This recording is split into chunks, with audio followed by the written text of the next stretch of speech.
প্রায় 15 দিনের লড়াই শেষ। চিকিৎসায় বাঁচানো গেল না নাবালিকার প্রাণ।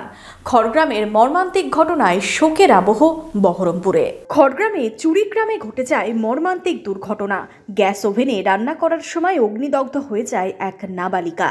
দিন 15 আগে ঘটে যাওয়া দুর্ঘটনার পর জীবনযুদ্ধের সাথে লড়াই করছিল মেয়েটি। চিকিৎসা চলছিল বহরমপুরের মুর্শিদাবাদ মেডিকেল কলেজ ও হাসপাতালে, কিন্তু চিকিৎসা চললেও প্রাণে বাঁচানো গেল না তাকে। প্রাণ গেল নাবালিকার। হাসপাতাল চত্বরেই শোকে কাতর পরিবার। গ্যাসে রান্না করছিলাম, আমি বাইরে ছিলাম আর ছেলের বাবা বাইরে ছিল, ছেলে বাইরে ছিল।